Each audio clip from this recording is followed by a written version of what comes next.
Vamos fazer um balanço dessas operações, as mais letais do Rio de Janeiro, porque a Operação Contenção, que foi a de ontem, na manhã de terça-feira, né, que começou ontem, foi no Complexo da Penha e também lá no Complexo do Alemão. E ela deixou já mais de 100 mortos. Ela é considerada a operação mais letal dos últimos anos. São dados do Instituto Fogo Cruzado. E a gente preparou uma tela, pode colocar em tela cheia para o telespectador conseguir olhar mais? Então, essa operação, por enquanto, o número não está atualizado, porque a gente atualizou agora há pouco, está 64 mortos, que é aquele número de ontem. Mas o número de hoje já passam de 120 mortos, tá? Que a gente atualizou no começo do jornal. Então, é, de longe, a operação mais letal da história do Rio de Janeiro, que aconteceu ontem, 28 de outubro de 2025. A segunda operação mais letal foi no Jacarezinho, em 2021, 6 de maio de 2021, com 28 mortos. A terceira operação mais letal foi na Vila Cruzeiro, em 22, com 24 mortos. A quarta, no Complexo do Alemão, também em 2022, com 16 mortos. E a quinta, no Salgueiro, com 13 mortos em 2023, sendo que 3 dessas operações foram sob comando do governador Cláudio Castro. Vamos então chamar os nossos comentaristas para analisar esses dados, começando pelo Mano Ferreira. Mano, como eu diria, né, já estava analisando desde o começo aqui, a política pública de segurança nunca acertou no que de fato é para ser combatido, que é o crime organizado. Né? Porque todas essas operações que aconteceram, a gente não viu uma diminuição do crime, pelo contrário, o Comando Vermelho se alastrou. E aí, não está faltando realmente a gente rever a segurança pública como um todo, não só no Rio, mas no nosso país, Mano? Completamente, Márcia. A gente precisa aprender com bons exemplos. Veja o caso da Operação Carbono Oculto. Lá, nós conseguimos reunir diversas entidades do Estado brasileiro, Receita Federal, Polícia Militar, diversos órgãos de inteligência, Ministério Público, Agência Nacional de Petróleo, e conseguimos, com as pessoas sentando na mesma mesa, organizando uma estratégia conjunta, tivemos a prisão de diversos bandidos do colarinho branco, aqueles que mandam nesses que pegam no fuzil, e conseguimos fazer um prejuízo importante para a facção aqui de São Paulo. No Rio de Janeiro, nós não temos nenhuma notícia semelhante a essa. A aposta é exclusivamente no confronto, quando a gente sabe que até para que o confronto, que às vezes é necessário, especialmente nos casos em que é preciso ter a retomada territorial, mas ele não pode se dar no vácuo ou de forma isolada. Ele precisa vir acompanhado de ações de inteligência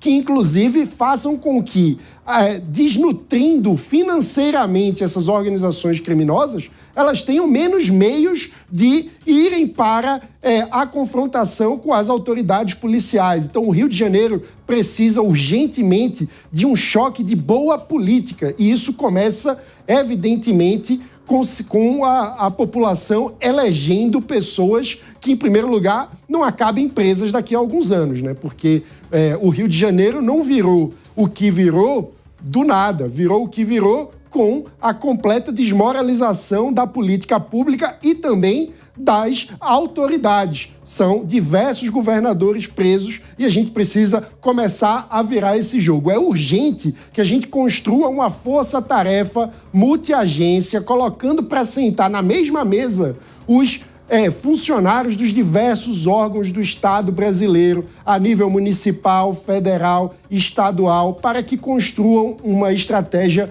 conjunta e que seja baseada no asfixiamento financeiro dessas organizações criminosas.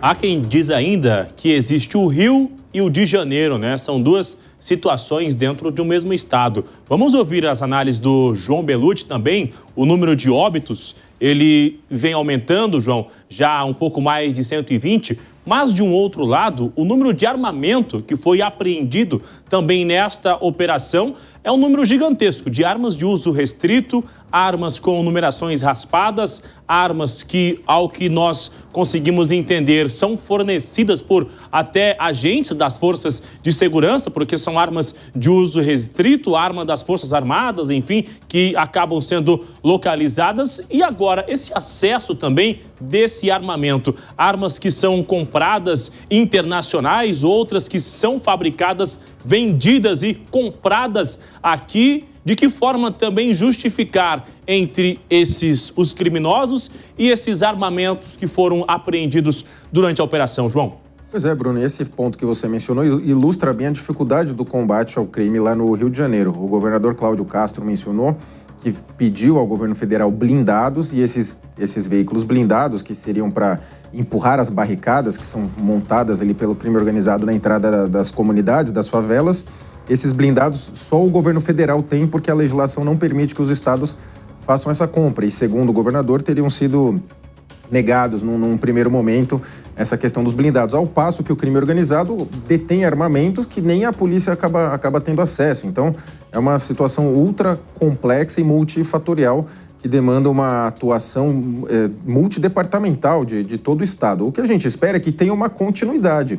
Porque é evidente que o governo do estado do Rio de Janeiro precisa retomar o controle. É primordial retomar o controle dessas áreas onde o crime organizado domina. A gente, infelizmente, trata com uma normalidade absurda que mais de 20% do território do Rio de Janeiro esteja sem o Estado. As pessoas estão lá sob o domínio do crime organizado, que tem seu tribunal próprio, tem a sua empresa de TV a cabo própria, tem o seu gás próprio, e as pessoas são obrigadas a comprar. Então você tem, ao mesmo tempo, que combater o crime e não prejudicar ali a vida, o dia a dia das pessoas. Então fica essa bola dividida agora, o governo federal, o governo estadual. O governo federal podia atuar por meio do Congresso e o governo estadual também, por meio da Alerj, de alguma forma concedendo mais, assegurando as prerrogativas dos policiais ou concedendo alguma espécie de autorização provisória para que haja esse enfrentamento.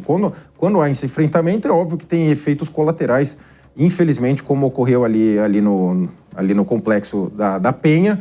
É um complexo gigantesco, tem mais de 100 mil pessoas, mais de 10 favelas. Então, assim, é uma situação sem resolução aparente. Agora, ou o governo enfrenta e continua esse enfrentamento, ou senão a gente vai ver essa operação, aí daqui 2 meses tem uma outra operação, daqui 3 meses outra, e a gente vai ficar contando corpos de criminosos. Mas e vamos lembrar também que esses criminosos que foram mortos são rapidamente substituídos. Lá você tem um sem número de pessoas simpáticas ao crime organizado, são cooptadas ali na própria favela, então certamente esses que foram mortos já foram substituídos. Então, como o Mano bem colocou, que se faça asfixia financeira e que o Estado ocupe aquela região, e não faça como na época das UPPs, as unidades de polícias pacificadoras, que chegaram, cogitou-se até de ganhar prêmios mundo afora pela suposta resolução dos problemas, mas não resolveu nada. Hoje as UPPs convivem lá com o crime organizado novamente, muitas fecharam, então precisa de uma política de constância e, no final das contas, criar, construir novas moradias, porque ali onde aquelas pessoas residem não é um local adequado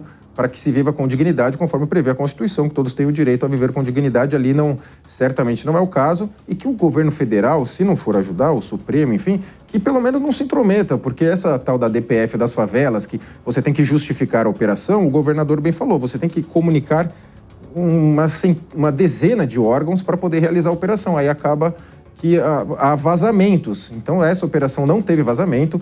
Essa bola dividida, o governo federal, o chefe da Polícia Federal falou que sabia, o Lewandowski falou que não sabia, tá uma bola dividida, ou seja, nem eles estão sabendo aí fazer. E os estados poderiam firmar convênios para emprestar tropas, para fornecer tropas, como o próprio Tarcísio chegou a mencionar em uma declaração anterior.